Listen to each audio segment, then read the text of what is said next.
శ్రీ విష్ణు రూపాయ నమ శివాయ. నమస్తే అండి. ఈరోజు వినాయక చవితి గురించి మాట్లాడుకుందాం మనం. భాద్రపద శుద్ధ చవితి వినాయక చవితి ఏడాదిలో మహాప్రధానమైన పర్వదినం ఇది. మహాగణపతి పార్వతీ తనయుడుగా ఆవిర్భవించిన రోజు. మధ్యాహ్నం చవితి ఉన్న రోజునే వినాయక చవితి జరుపుకోవాలి. శాస్త్రోక్తంగా గణపతి ప్రతిమను బంగారంతో కానీ, వెండితో కానీ, రాగితో కానీ, మట్టితో కానీ ఏమీ లేకపోతే తమలపాకు మీద పసుపుతో వినాయకుడిని చేసినదైనా పర్వాలేదు, వాటిని అర్చించాలి.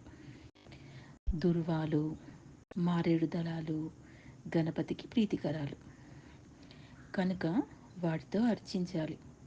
అవి కాక శాస్త్రంలో చెప్పబడిన 21 పత్రాలతో పూజించాలి. ఇవన్నీ ఔషధ విలువలున్న పత్రాలు. ఇంటిల్లిపాది ఊరు వాడ పూజించుకునే పర్వం ఇది. కొన్ని చోట్ల నవరాత్రులు చేసే సాంప్రదాయం ఉంది.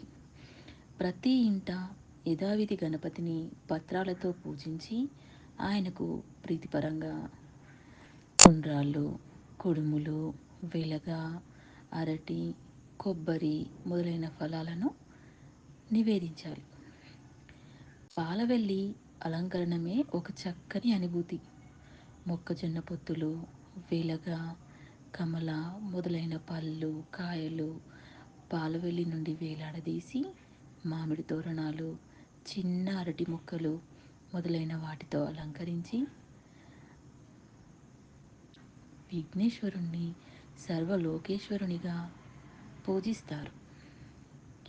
ఈ స్వామి ఆరాధన వల్ల అన్ని శుభాలు లభిస్తాయి.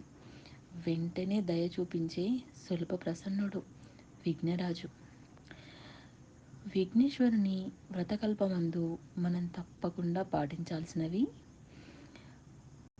మొదటిది, దోసపండిని నివేదన చేయాలి స్వామివారికి. రెండవది, వ్రతాన్ని నక్తంగా చేయాలి. అంటే మహాస్వామి వారు స్వయంగా వారి అనుగ్రహ భాషణంలో చెప్పారు.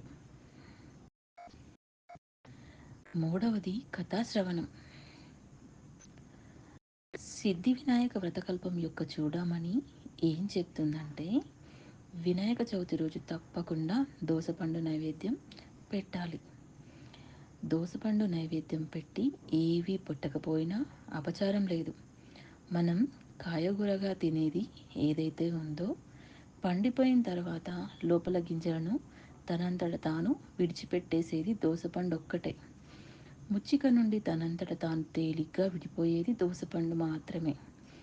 దోసపండు ముచ్చికలోంచి విడిపడినట్టు, దోసపండులోని గింజలు దోసపండులోనే ముద్దగా పడిపోయినట్లు ఎంత త్వరగా జీర్ణమవుతుందో అంత అజ్ఞానంలో నేను ఉన్నాను అని చెప్పడానికి, నేను మోక్షాన్ని పొందడానికి మధ్యలో ఉన్నటువంటి ప్రతిబంధకములన్నీ తనంతట తాను తొలగి నేను ఈశ్వరనాదంలో ప్రయాణం చేసే స్థితిని పొందాలని ప్రార్థించడానికి అంత మాటని మనం చెప్పలేమోనని దోసపండును నివేదన చేసి ప్రసాదంగా స్వీకరించమన్నారు మన పెద్దలు.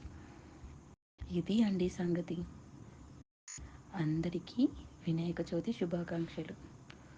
ఓం నమ శివాయ.